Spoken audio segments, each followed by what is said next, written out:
question on that one, we're ready to start the meeting, July 12th, 2023 of the water session.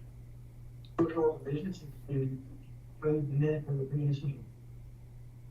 Make a motion that we approve the minutes of the previous meeting. So motion and second, any discussion? All in favor, say aye. Aye. Motion passed. Brilliant. Item is certain property related changes. Yeah, Yes, we need, that's one. the citizen business.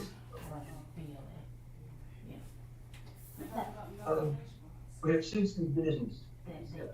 The first item is Gary Robinson. He came in a few weeks ago, Just when I'm on the 26th, number 26.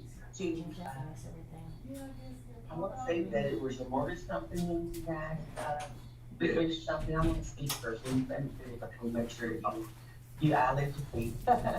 He came in, spoke with me, and discussed the fact that his mortgage company increased his escrow due to homestead being removed. The homestead was removed in 2022.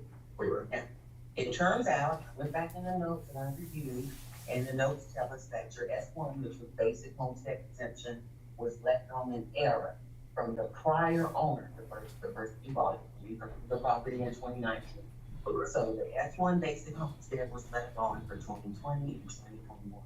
So you received the benefits of the homestead for those 2 years. Then it was discovered that the homestead was left on an error.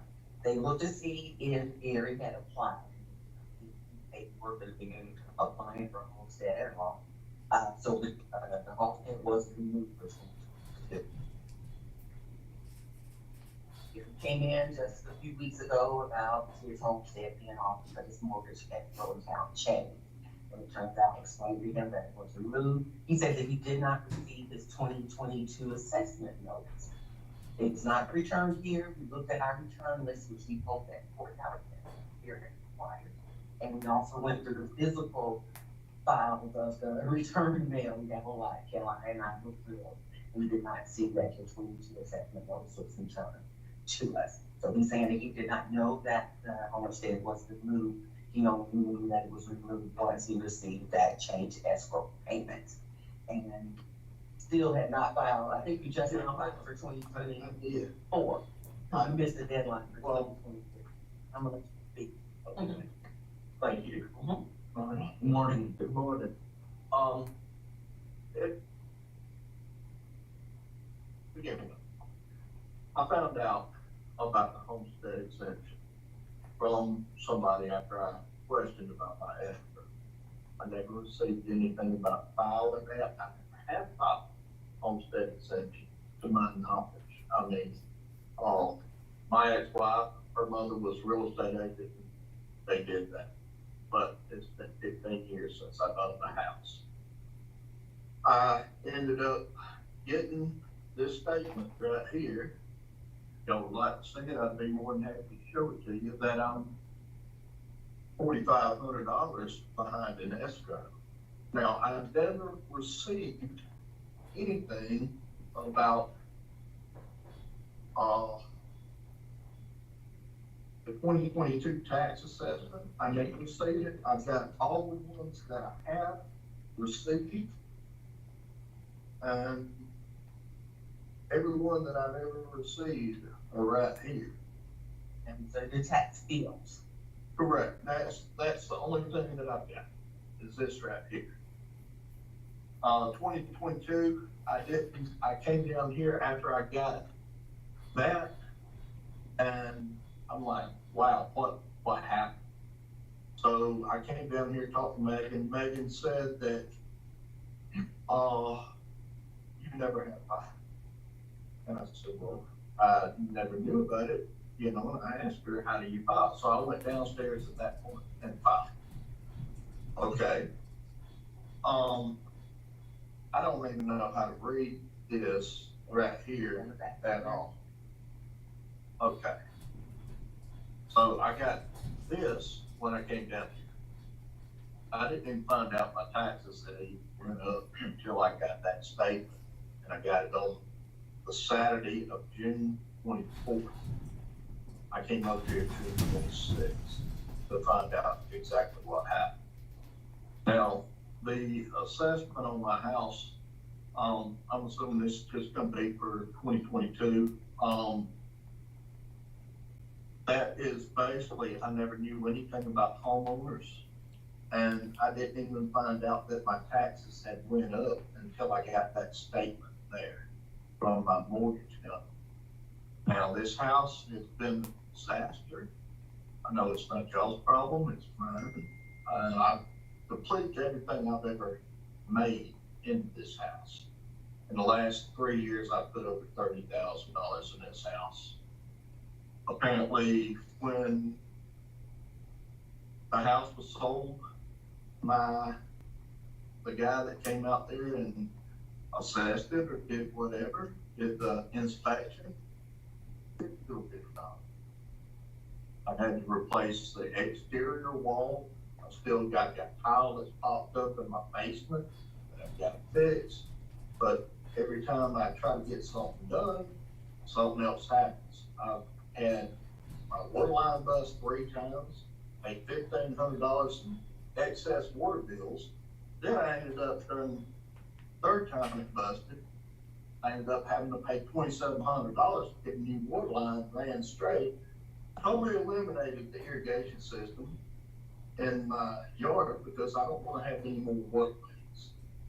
So I got rid of that. But as far as the monetary value, I'm trying to keep my house, but now I've got to come up with this amount of money to try to catch up my escrow.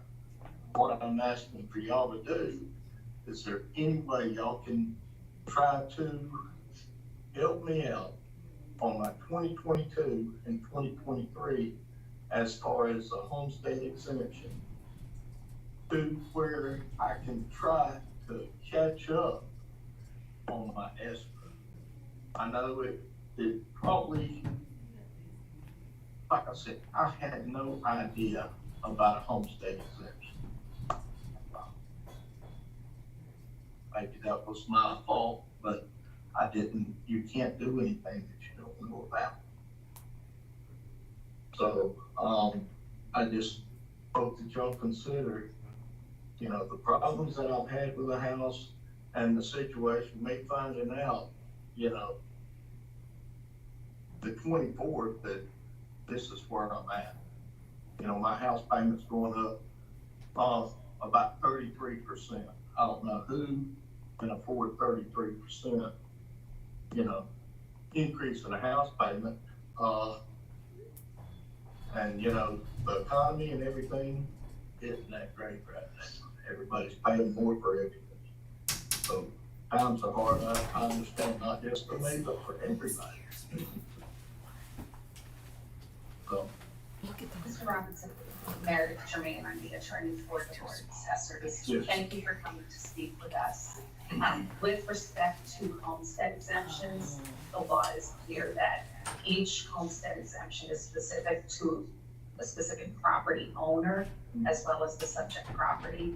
And every owner is, the onus is on you and the responsibility is on you to apply. And an application and an exemption cannot be given unless a completed application is received by April 1st of each year.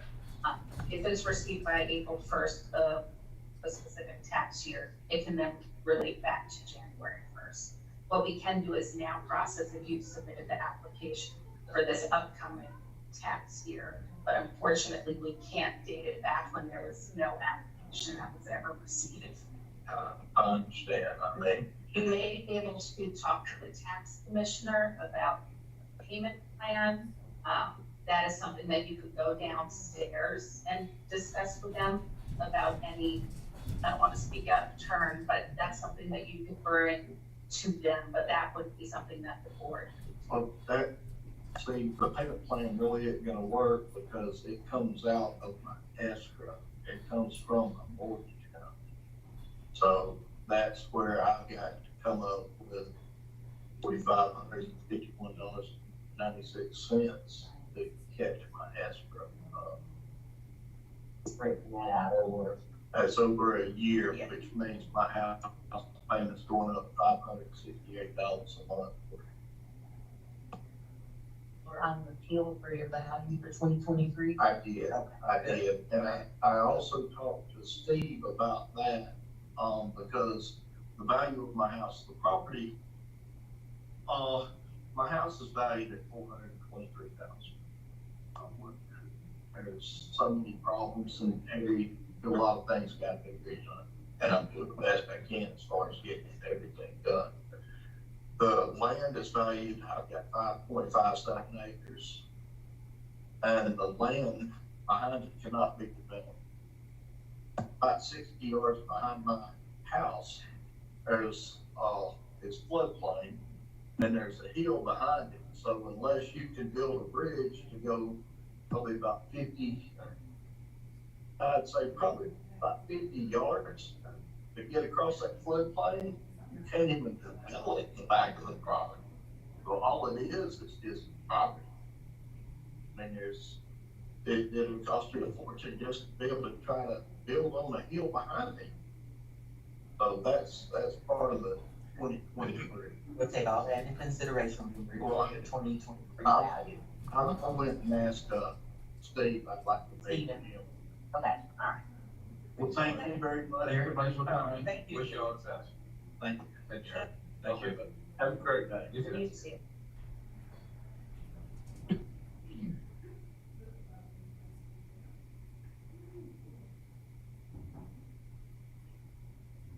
That is, Mr. Coffin.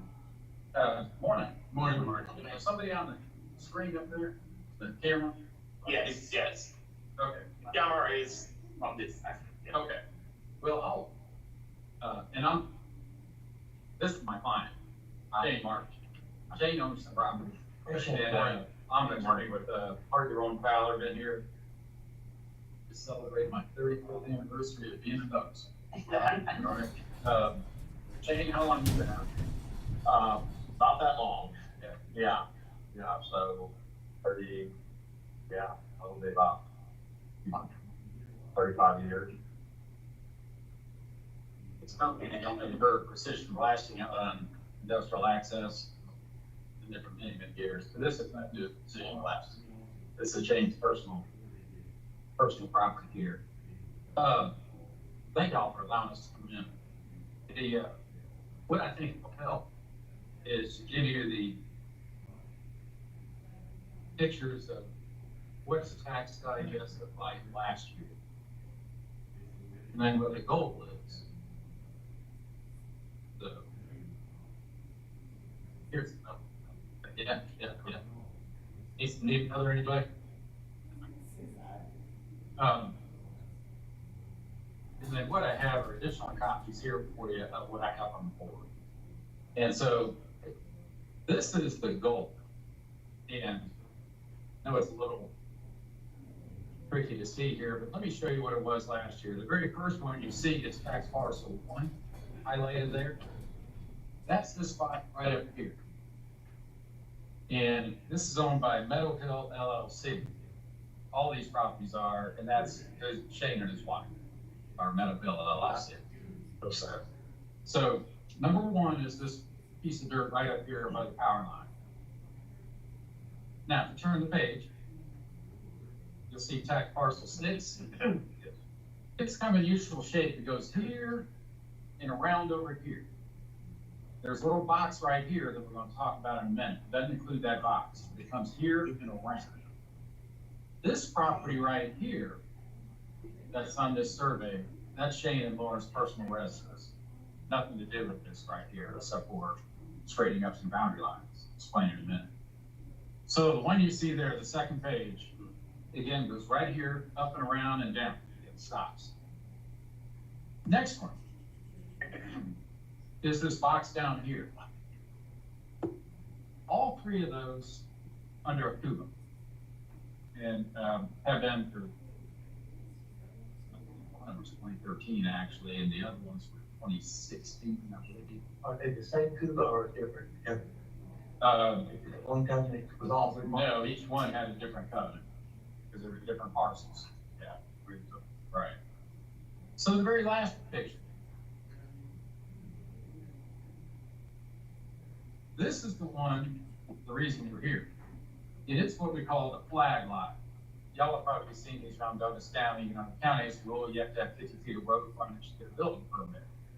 So years ago, this was laid out as a flag lot where it came in over the side, and you'll see a dotted line right here.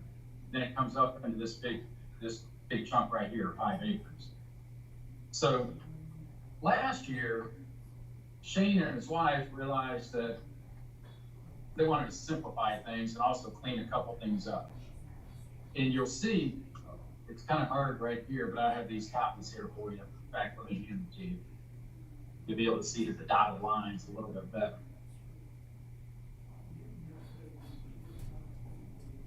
So they had everything resurveyed last year.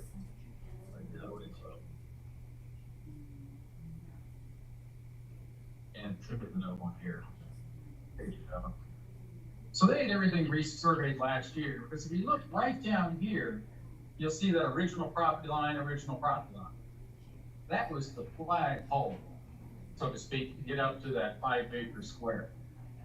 And you'll see it goes right through their concrete driveway. And so what they wanted to do was clean up some boundary lines.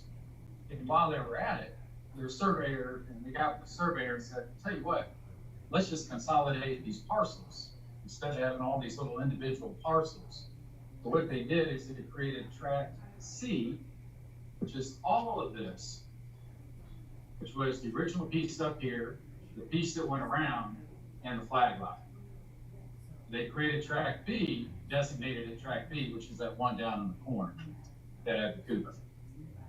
So, and they were really trying to rearrange their property lines just for future, in case they ever wanted to sell, or if they want to sell the property next door. This little piece down on the right-hand corner of parcel D, they had to square out that property line as well, but that's not subject to this. That's a different LLC that has nothing to do with this. But there were a lot of property lines that had to get squared up and fixed.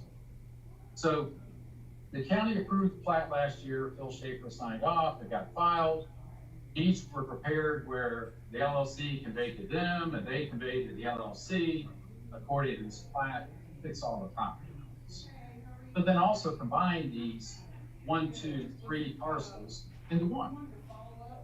So a month or two ago, Shane got a notice that, hey, you breached your covenant. And said, what, you know, what's the reason? And so I talked to, her name's escaping me. It's not Lynn, it's Leanne. Leanne. No, it was Lynn. It wasn't Leanne. I've known Leanne for years. Oh. Same to you. I never met. And she did mention that the code doesn't allow you to combine a non-Cuba piece with a Cuba piece. And I said, you gotta be kidding. So I looked at the code, and it doesn't say you can't, but it doesn't say you can't. And the code does say, if you buy a piece and it's next to a Cuba piece, you can combine it. So had Shane not owned that lot and bought it, oh yeah, you can combine it. But the fact that he owned it, all of a sudden breaches the covenant under the reading of that code. Meredith and I, nice to meet you, by the way. Yes. Sorry, we talked on the phone too.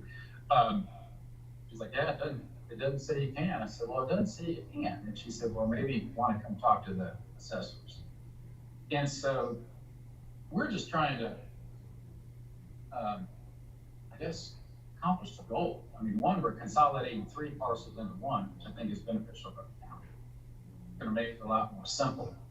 But 2, we're trying to fix all those doggone property lines. And it just, he was never really concerned. So when you put in your driveway over here, there's the property next door, you know, you and Lauren. But so there were all these surveys over the years that Van Zandt Campbell had done. And I think y'all thought that was already fine. Yeah, we did. They didn't realize it was a separate tax parcel. They just get their tax bills, write a check. So, but so it just seems screwy to me that he could go out and buy this piece and submit to the covenant, be no problem. But the fact that he owned it, and it was just never combined years ago, that he can't just combine it, which is shocking, to be honest. I just don't think that's the spirit of the code. The Supreme Court said in other cases, not to say Cuba cases, but even though the legislature didn't say you could do it, doesn't mean you can't do it. You know, that's been held on renewal of subdivision covenants and a number of other things. So, does that all make sense? Do y'all have questions? I know it's a little big was the flag law. Five. Yeah. Yeah, and it's, yeah, 5 acres. So, And if I may, Yes. what Mr. Codman stated is correct. The Cuba statute and the Department of Revenue regulations, they only specifically provide for added property that was subsequently acquired and next to property that is already.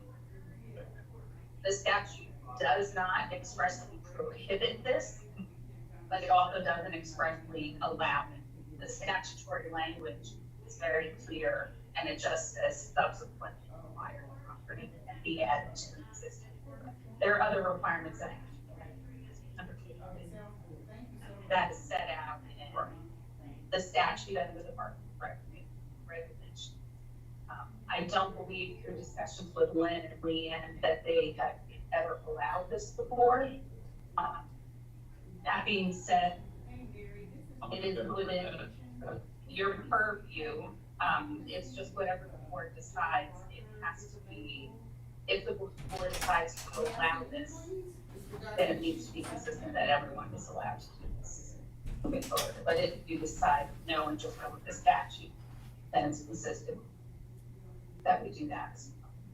And what were some of the other regulations? You said that they had to be a town they met, or were they licensed in meeting of stuff? The Department of Revenue Regulation,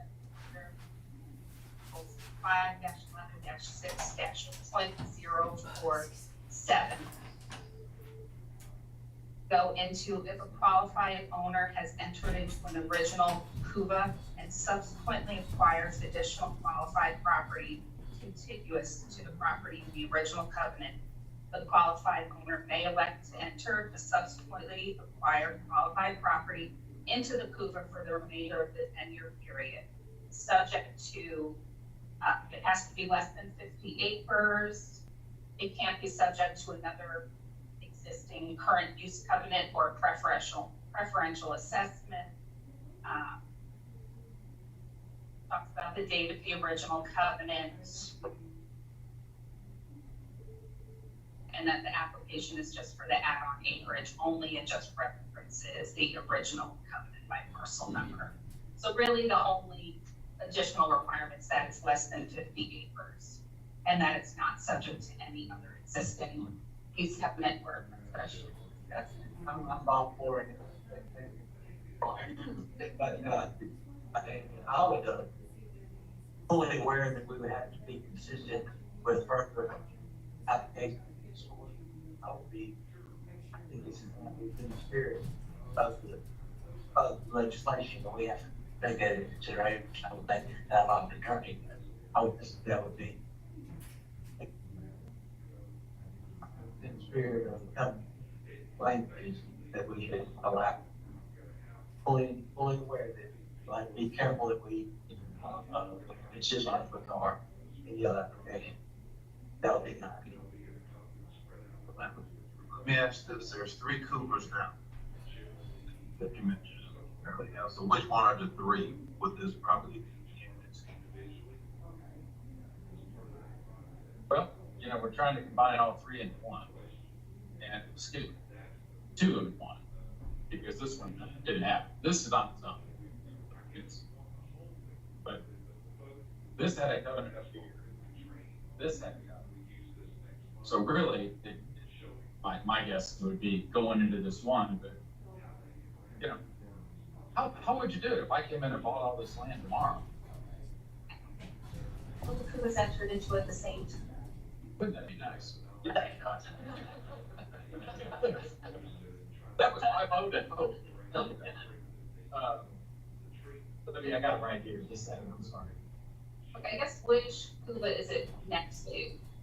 The one that curls around, which is 2016, I believe. It was out. After the, this one's 2013. It's falling off. Yeah, This one was just approved by the board this year. okay, so Yeah, then a brand new, whatever it is, or renewed. okay, thanks. So we've been talking about this, So it's this, yeah, and I believe both of these were 16, is that what you have? September 16th. Yep, that's the final date. So yeah, they'd expire December 31st, 2025. So it's 18 months. I can vote for those 16. Yeah, okay. Yeah, they're fast. 18. That's it. Okay. So, you know, clearly consistency is key there.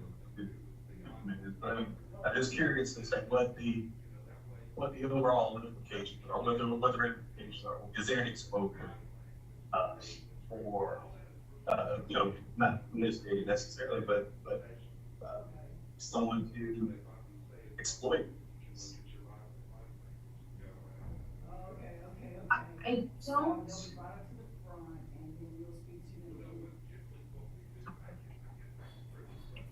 Prayer occurrence, I don't know, Lynn, do you have any knowledge? This has even come up. No, I haven't. Not reconfiguration. Matter of fact, that's something new that seems to be taking place, that term reconfiguration. Because of the 2-year rule, the development authority next year. Right. Split every 2 years, so that's kind of the loophole to be able to. That hasn't happened. Well, in my case, it happened about 3 or 4 years ago. I acquired 2 acres and I acquired it. I didn't want to have it. I acquired it and I had it to do anything. And I had to redraw some lines, do that, get in the survey, and it worked out perfect. And it was easy. That's not the thing. It worked out quite well, and I think it's well within the spirit, and well, and within the statutory rules of Ways West. But this is just a slight difference, but it was nearly the same thing. I cleaned up some lines myself, and with the new survey, got it all approved through the county zoning and the county engineering and all that. It did all the proper steps, and we were able to work it out. It was unusual, but there's some unusual cases like that. I think these places have no problem. And if it's the board's desire, we can also then formulate a policy moving forward that mirrors the subsequent requirement from what needs to be, if that's.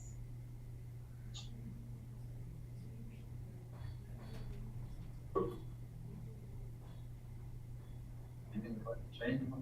No, I really, appreciate, that, like I said, it was cleaning up the lines and, I, didn't know I was doing really anything wrong, so I appreciate, you know, you guys understanding for that for me. Do we need a motion now, or is this gonna tell you? You can take it under advisement, you don't have to make a decision right now, but if you would like to make a decision right now. It goes up to you. Entertain a motion to allow that track to be joined to the other, and this, that, in that, that they're including in the Motion that we approve the request as submitted with the track being included in the covenant that we have 2 months left. Like reach. Without a deal, without a reach. I second. Have motion and second, any further discussion? All fair say aye. Aye. Motion passed. Thank you, gentlemen. I'd like to do another motion that we go ahead and formally have a policy that comes forth to the board for us to review and to supplement Move to second, any further discussion? All fair side, aye. Aye. Motion carries. Thank you, second. Thank you very much. Thank y'all for your Thank you. time. Appreciate it. You as well. Thank you. Thank you, ma'am. Cheers.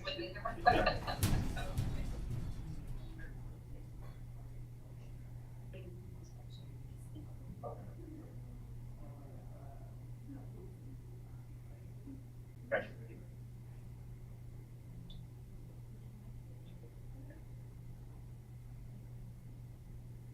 Oh, here, okay, all right.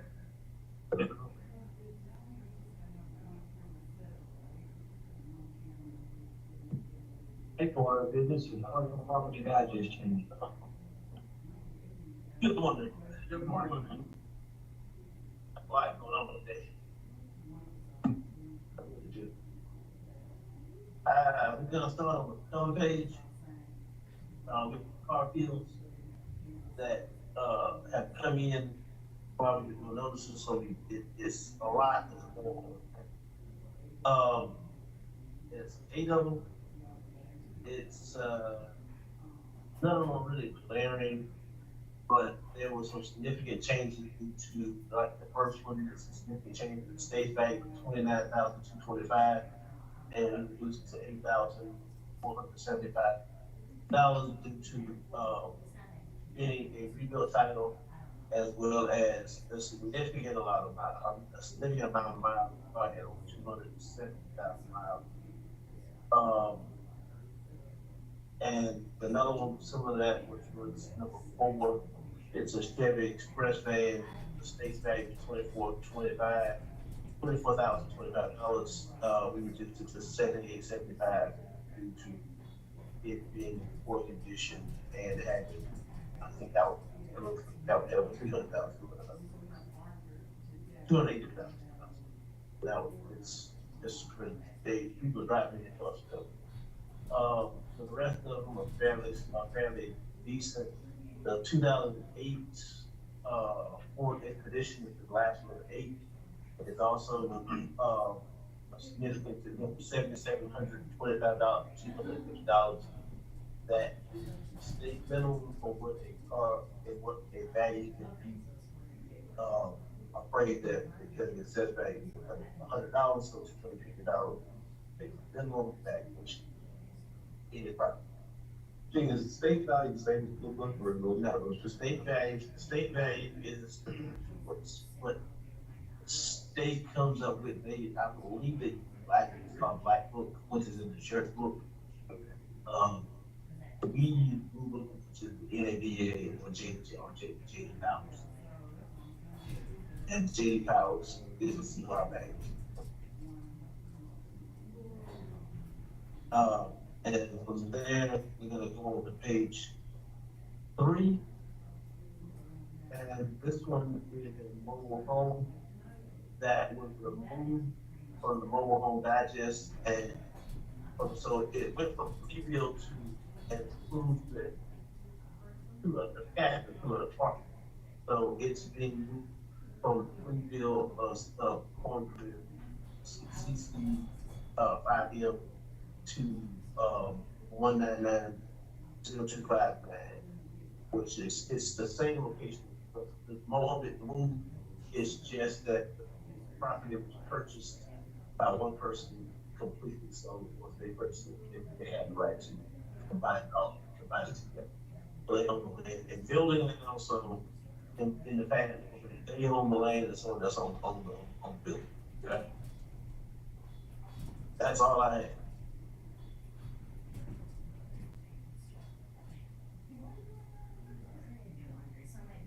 And if you look at improve these options, maybe.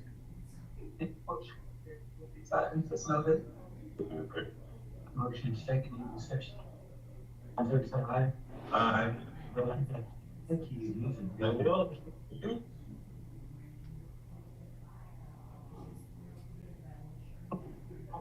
morning.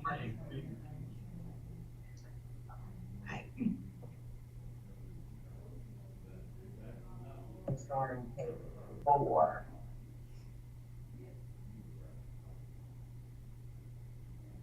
If you know we sent notices out.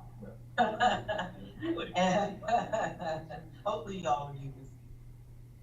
Okay, and it just brought a lot of people out, noticed things, we had to make some changes. So I have several pages of some things that need to be added for 2023 and changes made. We're gonna start with the commercial properties here.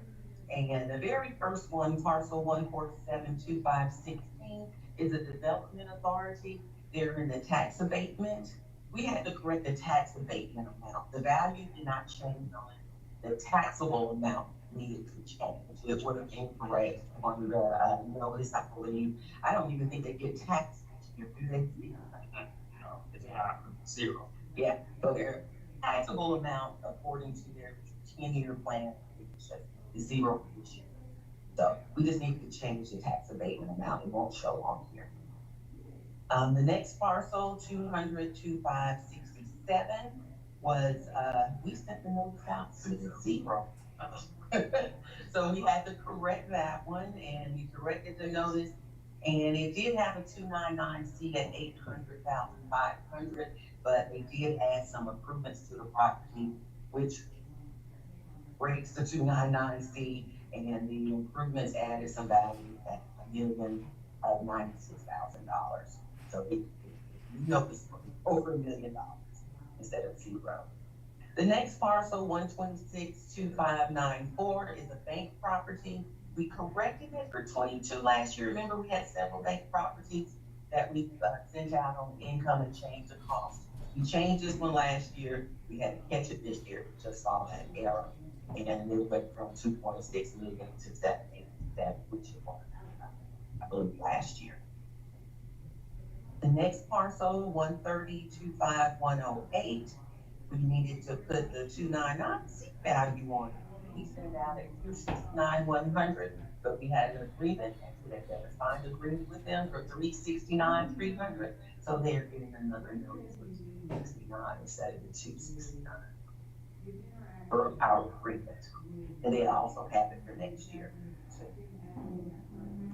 Okay. The next parcel, 744-1826, was also a reconfiguration. And in that reconfiguration, the deed was put on the wrong parcel. And on this particular parcel, we removed that owner and put it back to the original owner, which is in the version of all the way that Austin worded it there. Okay. On page 5, we have some exempt properties that are owned by the county. The tax commissioner's office brought these to our attention, said, hey, send a bill out to the county. So all 4 of these parcels, the value will stay the same, but they will have the exempt status because the county owns them. So we're gonna just take the money out of that. All right. So, so we put those 2 exempt. On page 6, we're gonna start going through all the homestead changes, some title changes, and a few corrections on some value. Exemptions. I'm not gonna go through every exemption, but I will note significant changes that we have on page by page, because there is a lot of pages. On page 6, I'm gonna note on 14, parcel 176-15122. It was just a mailing address correction. I'm not even sure. You changed it from the 30135 to the Lisbon Springs zip code of 30122. The owner did call and get that corrected. So you're gonna have no change to that. On page 7 is a bunch of, it looks like everything is a basic S1 approval except for one L8 and L8 is 65 and older. On page 8, we have more approval of homestead in 27, which is Ashley Wall. I spoke with her. She called a little upset about LD disability exemption being removed. And we looked into it, and it turns out that her home address is Park Wood Lane instead of Park View. We had Park View. I think one of the PT61s had it incorrect on there. and I think her mailing, her assessment notice was returned. And, she said, I've always been here, I haven't moved, and it was incorrect due to her ET 61 having a wrong street name on there. So we corrected it and reinstated for, a disability exception. On the next two, 28 and 29, which are parcels 13-2536 and 13-2549, they split the parcels out, but the improvement, the house was on the wrong improvement. So we switched them, it was an even swap in the values there, as you can see on those. We just had to put them on the right parcel. Okay.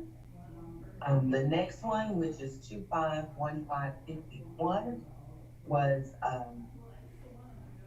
after some research to the legal, Austin realized that it did reference the correct plot and then put this ownership change in the system, and it was only supposed to be in the Carmen Sanchez's name, and that's why it was noted, and we just corrected that. The next parcel, 26251, number 31 down here, it was after applying for homestead, they noted that he was not on the deed. It is now corrected and found the deed. Homestead helps you sometimes. Make sure to get things correct. On page 9 at the top, the groupers came in about this change in value on the parcel. We had it at 1,600 prior, and that override came off. The parcel is totally under power line. There's nothing they can do with it. So we can put it back to the value of 16 on there. Let's see, we're gonna go down to 35, parcel 421536. And we missed the joint tenants with the right of survivorship. Mrs. Viola Hall husband passed away, and we needed to put it just in her name, and because the homestead was removed by accident. Sorry about that. But also, she had already sold it for next year, so. So, and she sold it for $570. I wanted to let you know we had the value had been high at $608,000. So we did correct that. We're gonna take more chance of the writers of number 38 down at the bottom, Miss Mary Margaret Kyle, changed her name on the deed. She came back to her maiden name. And because of the name change, I think we would remove her homestead, and she didn't know that until this year. And so we're going back to 22 and 21. So if you look on page 21, leave it at the top there, look at that. And on page, leave it at the top right there. So we reinstated it back to 2020. On page 10, still homestead approval, come down to number 43, parcel 581549. Myra Belby's husband passed a year before, in 21, and she received a year's support for 2022. The 2022 year support rolled over to 2023, and that override at 0. So when she received her notice, she had no exemption. So we moved the year support override. She now has her proper exemption on this particular. And there are 2 more of those. After we noted that error, went back to the system.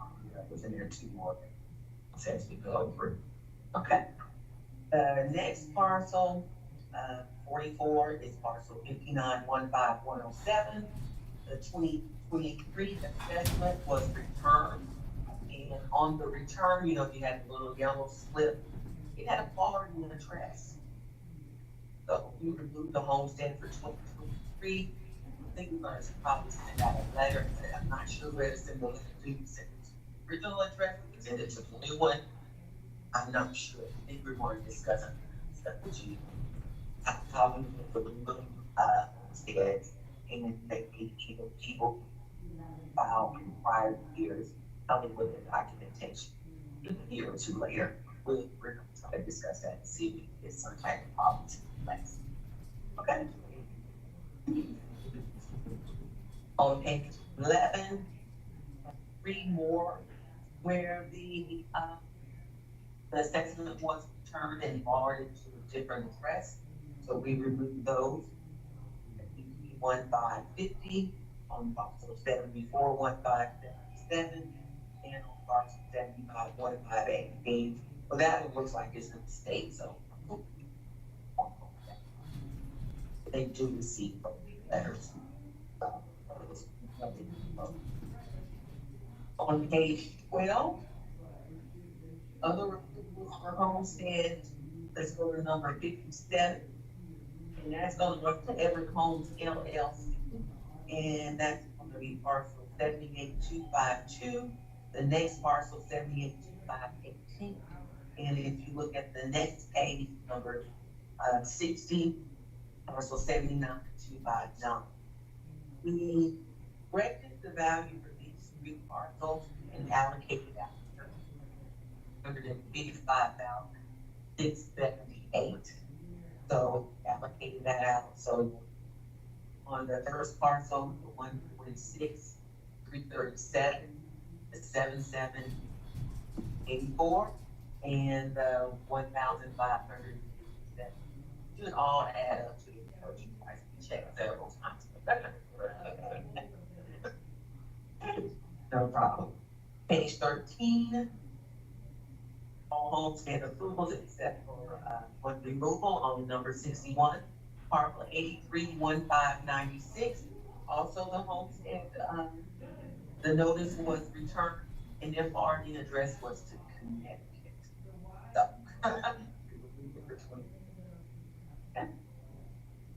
On page 14, also a lot of homestead approval and want to note on 69 and 70, the same person. One, we approved their homestead on 69, that's parcel 101156.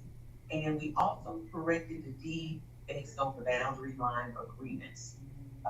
Once the boundary line agreement that she made with the neighbors or whoever they purchased it from, it allowed the house to be a part of the deed, and she was approved for homestead. So two things happened with this, no change in the fact. Page 15, number 75, parcel 114-15106 is a veteran approval. So he was approved, we went back some years. So for 2022 and 2021, on page 24.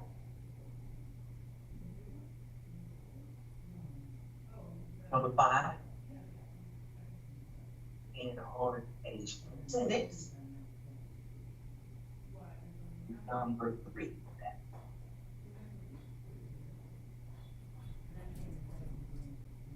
Keep it up with it. Okay. We come down to number 78. We have an upgrade to the veterans position, and it goes back to year 2022. So you'll find him also on page 24, and some in number 6 on page 24.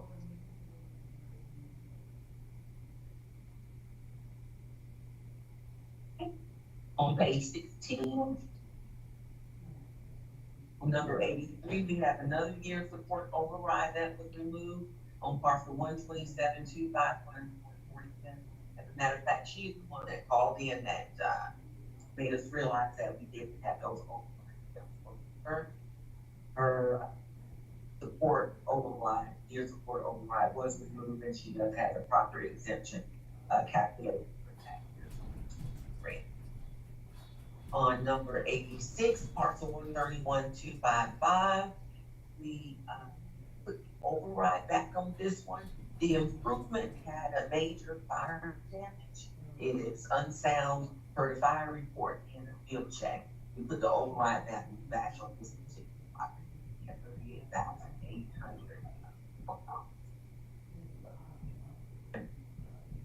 Number 87 is our third year's report override that was removed. That's parcel 13125. Page 17, just all the work from homestead. Page 18 at the bottom, you had, the deed was put on the incorrect parcel and putting it back to the original owner, Paul Green. That's parcel 193-25-878. Obtain the value. On page 19, there was, we removed the homestead on this property due to some mailing issues. The owner did prove and say that she had never left the property, not sure what was going on with her mail on that one. So we're reinstating her basic homestead all the way back to 2021. So you will find her on page 25.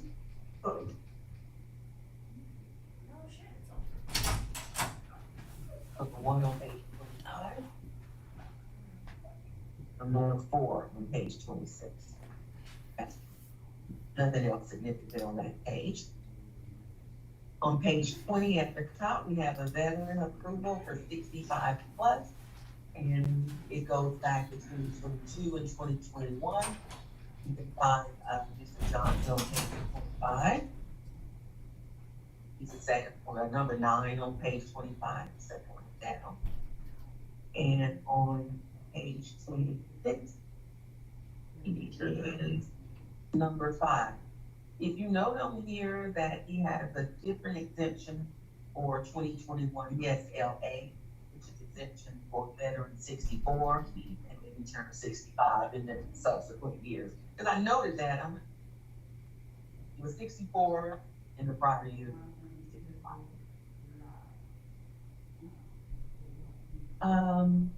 Number 112, parcel 462-18225, the Rogers Life Estate title was incorrect. It had the remainderman's name also in the title, so we corrected. As a matter of fact, I think they called in to also get that corrected.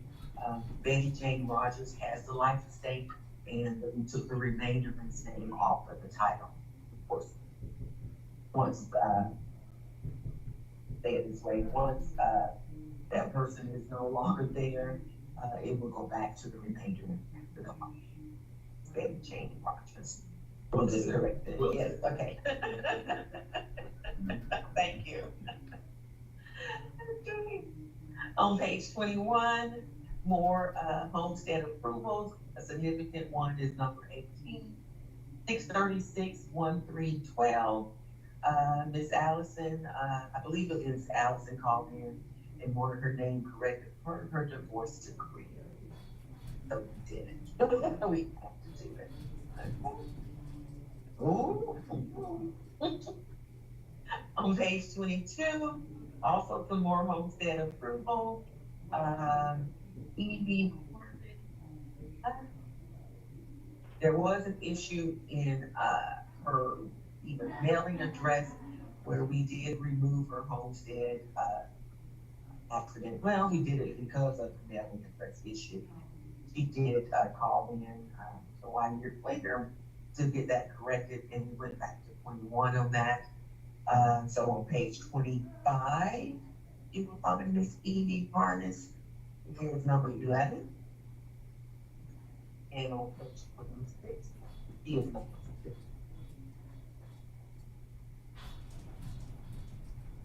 Page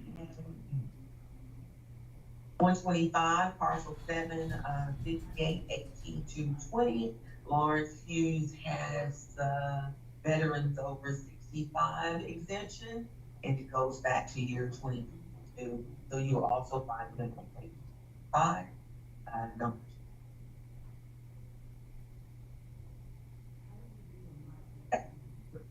And on page 22, we had a misdeed.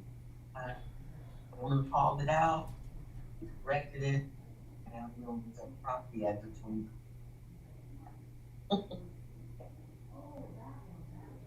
That was all for 2023 and some of 2022 and 21. On page 24, let's see who we did not get. Number 2 is Marquetta Grant. She was approved from the veterans. She did get 2023. I think she pointed out that 2023 should be approved. So we went back to 2022 on hers. They were paying for Demetrius Crawford.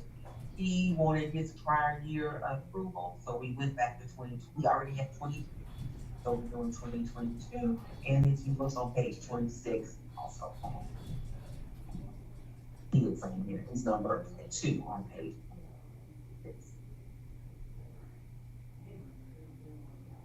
Number 4 is it was a misdeed. It was a quitclaim deed that somehow removed the basic homestead for 2022. She already had it in 23. We went back and corrected it for quitclaim deed and gave her the approval for her homestead for 2022. She already had it in 23. Number 7 on this page, parcel 1471531. It was removed in error. The deed was recorded late. There was confusion over which consumer qualified. So you had Nikolai and Raya in there. We have to approve them, have to correct it. I think they pointed that out. 23 was already corrected, and we need to correct it for 22. That's it. On page 45, we already did everything except for number 10, parcel 433, 18 to 44. He's already approved for 2020. Let's go back to page 20. I think he was on page.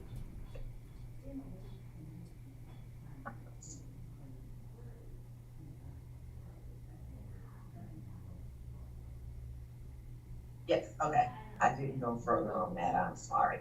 So he was approved for 22 and 23. I think that came in everything for 2022. And for 2021, I think we also have all of those checked. So that is all the homesteads. Of course, you know, those came out. Everybody got their documentation. Everybody knows that the homestead was not there. I think as the county, have now met almost every senior in the county. They have either called us or been in our office in the past 3 weeks. So I don't know if we need to do a special motion for that before we get into the BOE results. And do a motion for the administrative changes. Okay. I'll entertain a motion that we approve all the real property tax changes as now. Make a motion that we approve the, real property taxes, administrative changes as noted. Second. A motion is secondly discussion. All in favor, say aye. Motion passed. The last week of BOE was June the 20th, June 21st, and June 22nd. That was all of the BOE hearings for 2022.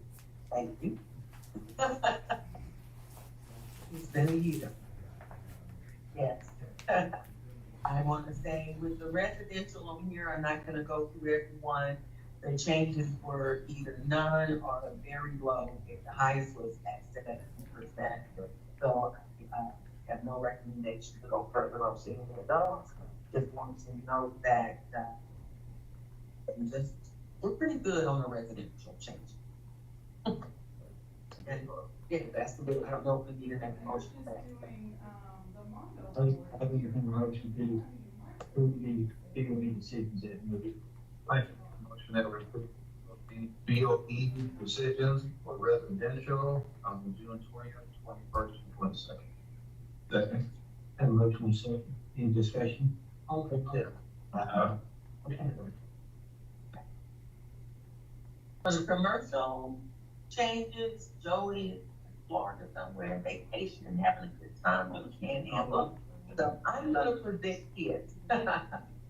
Okay, on June the 20th, I think we got hit a little hard on quite a few of them, but I want to talk about them a little bit.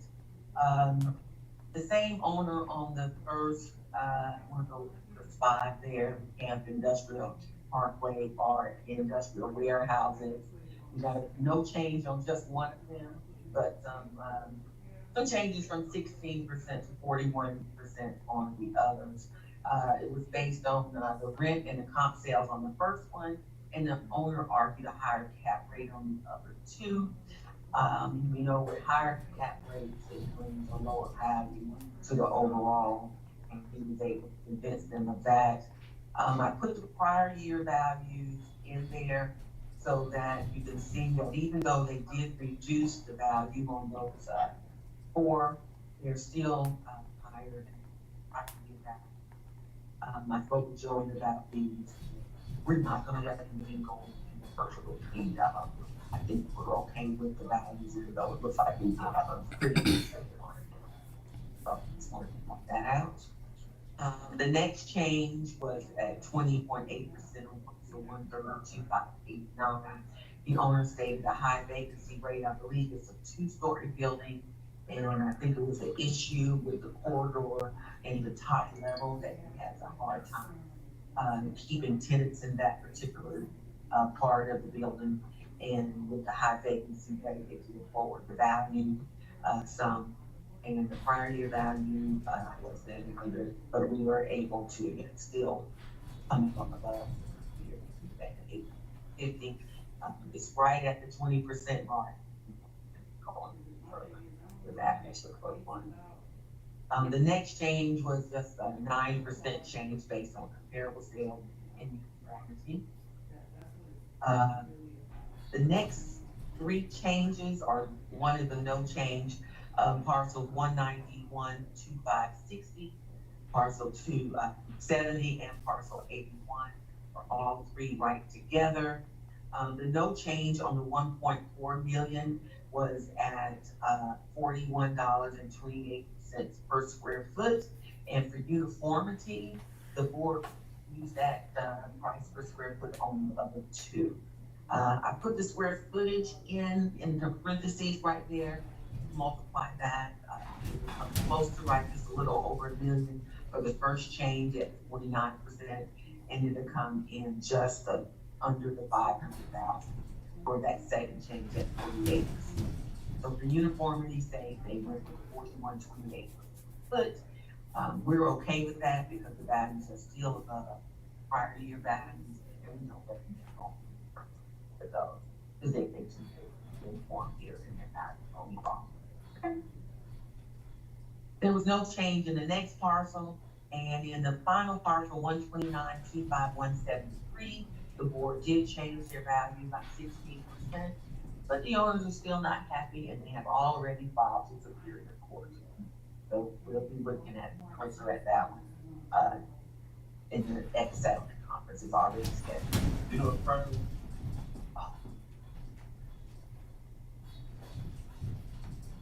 On June the 21st, we had three changes. The first one was based on high vacancy rate on that particular one. At the 750,000 value, which is right at the 20% mark, we are above the five-year value on that one. That one. The next two are vacant lots. You know, we've been getting big hits on our vacant lots, but as you can see, the prior year value on the second one was 371. We went all the way up to over 1.1 billion. And the owner had her agent come in. It's currently listed on the market. I find it, but it's currently on the market according to her. They've been getting some very low offers on the property. It's about 12 acres, and I think the highest offer she said she received was about 425. The board put that back, still higher than the trees that going any further on this page on that value. And the same with the next parcel. Not ready to go any further. We did have it at 94,000, and they raised it to 422. The board went with 100 on that particular part. And it is below the prior year. They have to do further. On June the 22nd, there were no changes on the okay. any questions on any of these guys? I'm definitely answering them. I didn't have much to approve. Make a motion that we approve the commercial DOE decision for June 20th, 21st, and 22nd. Discussion. I'm very little. I don't.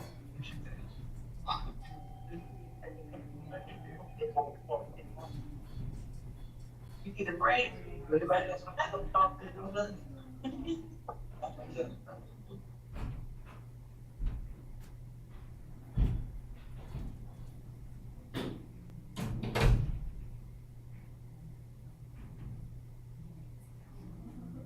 Next, you Eugene, oh, Miss Eugene, okay. I'm sitting here waiting on you.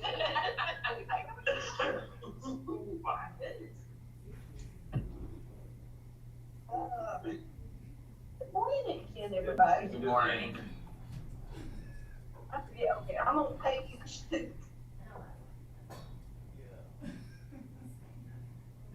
What I have is talk about 2 breaches that these have already been declared as breach. So just wanted to discuss that with the board. The first one is parcel 222516. The ownership of the Albertsons actually went into the covenant in 2013. And you'll see to the right where the discussion notes are, the Blaze purchased it in July 2019. They did continue it in September of 19, and then the board approved it in October of 19. Then the Blaze conveyed over 1.25 acres to Haney. Haney is the neighbor. And it was some swapping it out with some driveway, more driveway easements for the neighbor because it was a steep portion to get in there. So that's what they did. But she did that during the 10th year, and which is 2022. It would have been up in December 2022, but she conveyed over that 1.25. And then incidentally, Haney combined it with a parcel that he had. And it was not in that parcel, it was 22251. In December of 22, I sent another 30-day letter with an intent to breach. If they could cure it, it was not cured. So my recommendation is to declare a full breach on this parcel. Unfortunately, it was done in the 10th year, but it's going to be 10 years worth of.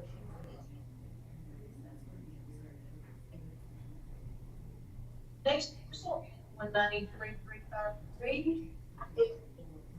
The ownership layer had went into the covenant in 2020. This was a renewal for the layer. There was 3 owners that just in March of 2022. The Long and Jones was the new owners. The 30-day letter went out to them May 3rd of 2023. They failed to come in to continue the covenant under the original terms. And I recommend a full brief on this parcel as well. That was started on 3/11. How many years they in that? 2020 is when they did the renewal, so it'll be 2 years.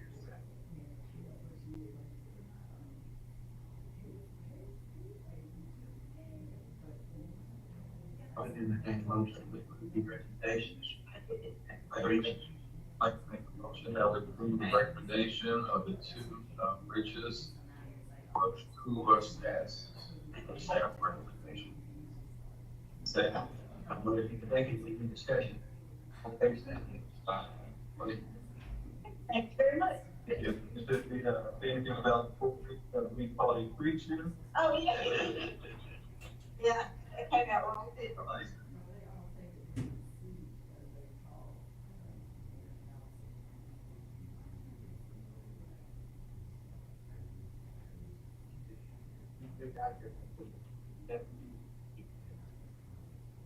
Good morning. We have a lot to talk about this morning. So, just wanna, update the board. Assessment notices went out on June 23rd.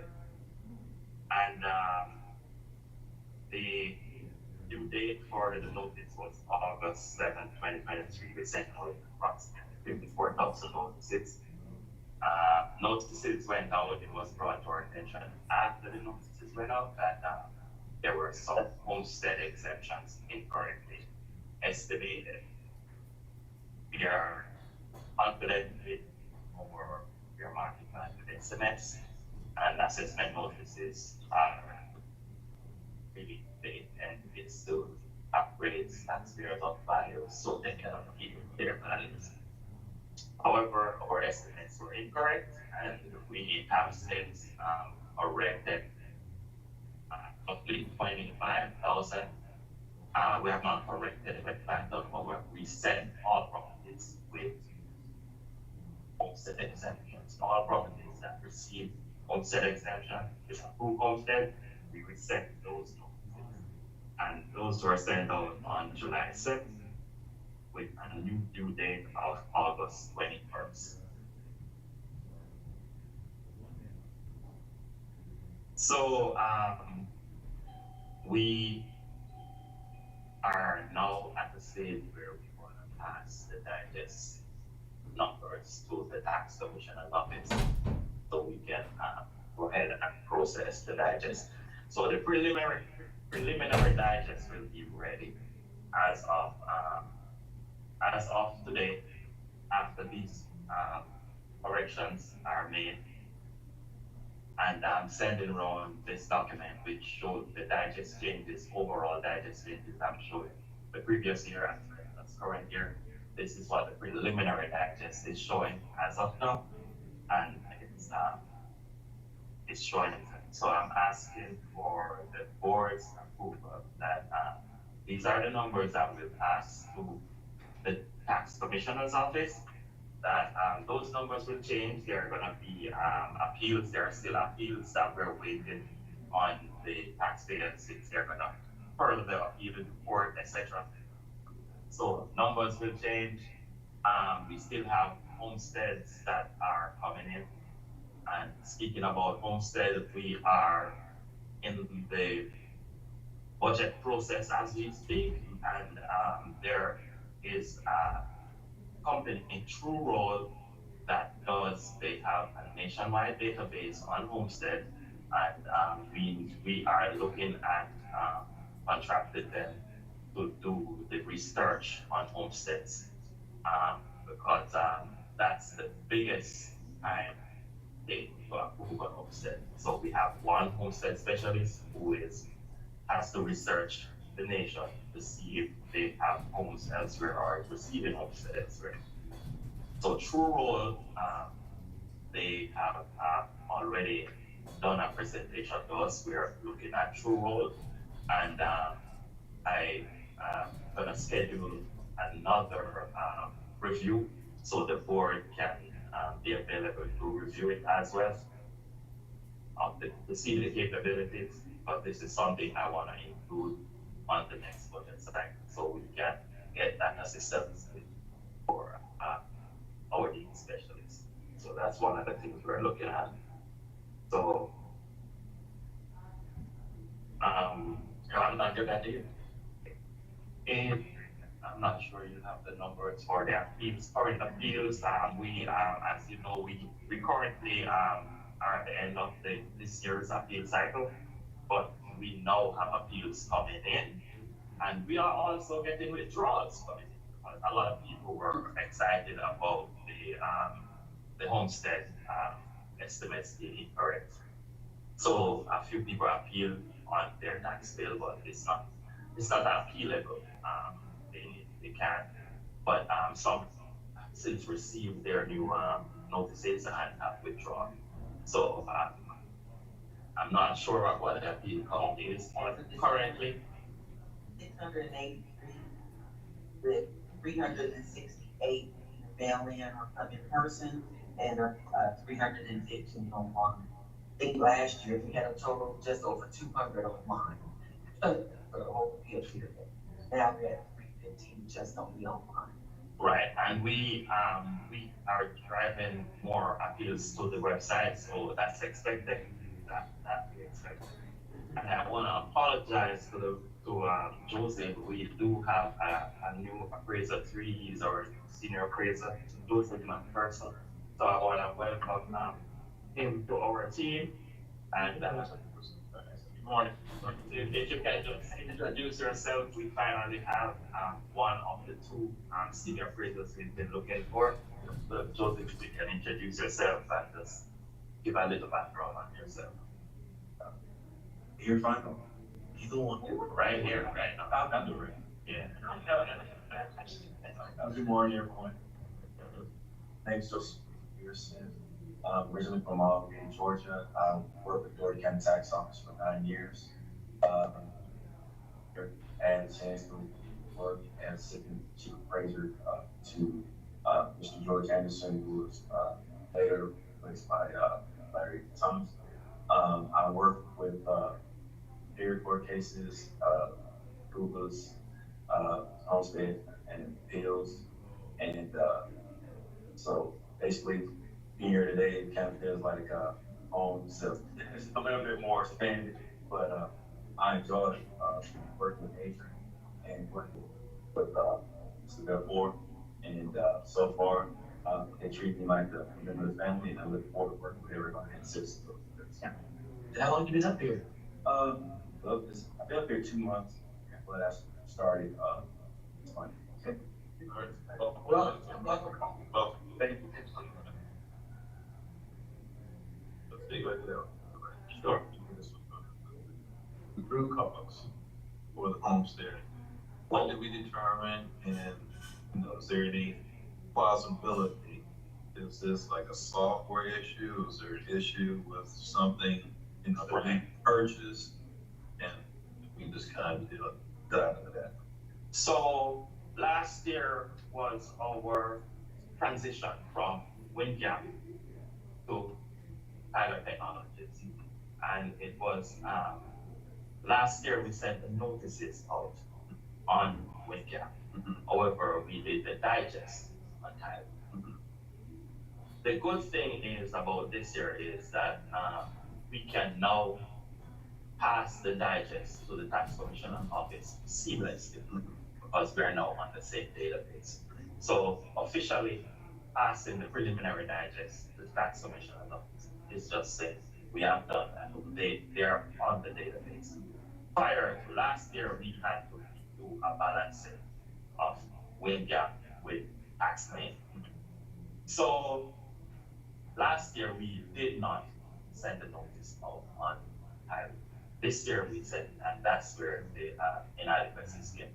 So no, the implementation team really did not look at the notice process. So this year, we concentrated on values, did not look at the exemptions. Their process did not need to be in place. It's one unified system.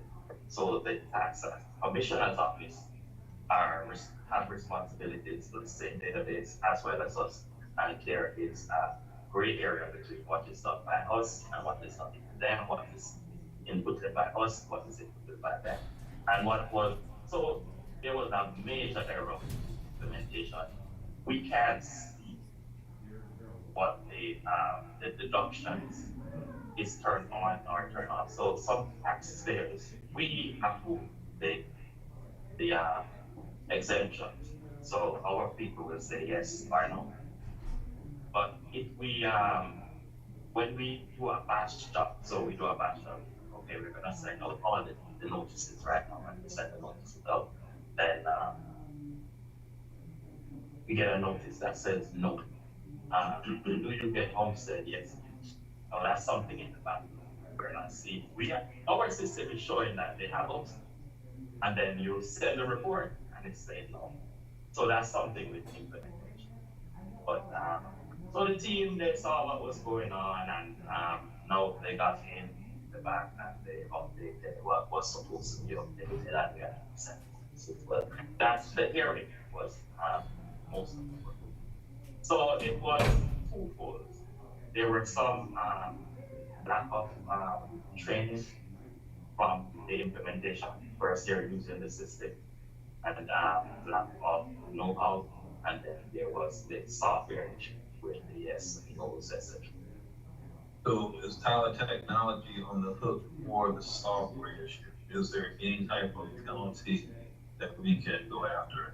I can speak to my responsibilities. I know I'm responsible for sending the notice.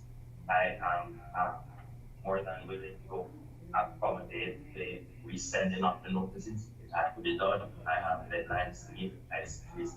We resend the notices. I am not sure of the details of the back of the contract regarding, what can be held or not held. The contract was, approved prior to my being here. And the details of the contract, I have not gone into the recourses of errors and omission. So I can't speak to that, but I do know that, I am willing to take on my responsibilities of resetting properties. So it would be the legal ramifications of the errors and omissions. We held out with Tyler as long as we could with, signing off on acceptance. So we actually did accept the system sometime last year. I don't remember what time. And, so I don't know what we can do after acceptance. So I can't speak to that. I think that's something just to check into it, just to see if there's anything. And I know that's a burning question, and, I've been, asked by, several persons, but I'm not the one who, can speak on that topic at this. Hey, look, just to follow up on a piece of that, just on the software piece of that. Now that everything is Tyler, and we don't have the inconsistency between the two organizations. Do you know if there are, checks and balances within the system to prevent that or anything like that from happening? Checks. Checks and balances. Yes, I'm seeing that now, and it's now the implementation team is, officially showing us where these are, and we internally also need to have discussion with our team and the tax team, so we can, iron out the gray areas. Yeah, but yeah, there are checks and balances, so I don't see this happening in the future. Yeah, and that's the key. Yeah. Thank you, Steve, for taking the responsibility of getting the statements out very quickly. And as I would say, reduce liability as quickly as possible. Appreciate it.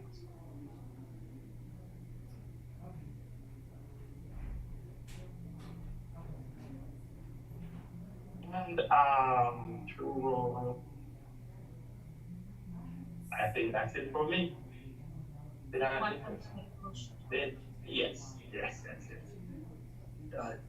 To approve this tax digest. The preliminary digest and be on record that we are officially, handing off the preliminary digest to the tax commissioner's office. So the tax commissioner will be looking at the numbers and, will eventually be responsible for passing the digest to the Department of Work. I entertain a motion for that thing. It's just to sign off today, right?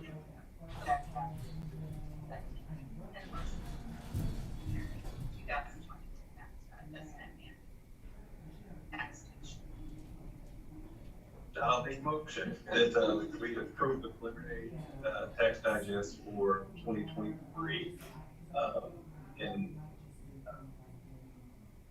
the motion to hand off to the tax commissioner. Second, any further discussion? All in favor, say aye. Motion passed. Thanks for your work. Thanks for understanding. Yeah, it was a lot.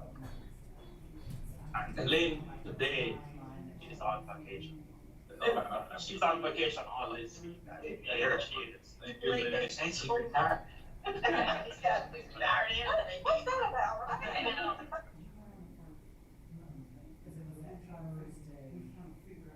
Appreciate it. Appreciate it. Oh, Yeah. You did it. Before you discuss the next meeting, I want to thank the board for the support so far, and I am looking forward to add another letter from the board in the digest process, so we can ask for what we need, the support that we need. So we did a letter last year, and I'm asking that if we could renew our efforts this year regarding staff portion, so we can at least attract the staff. So I'm looking for some support again this year, and as usual, You're not telling your boss something. Right. We work completely for it. Right. So yeah, that's all I wanted to add. Thanks. This next meeting. We need to at least have a meeting before, like, for September 1st. Okay.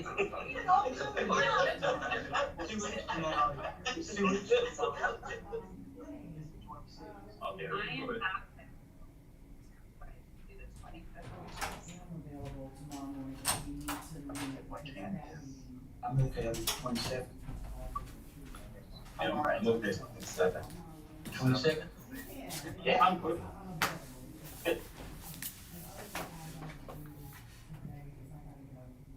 July 27th.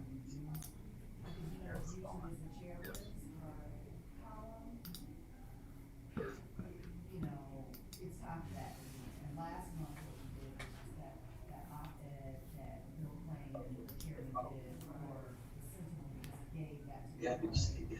Yeah.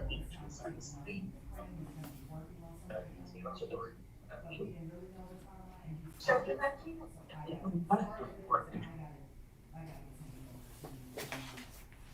I think you have paid it.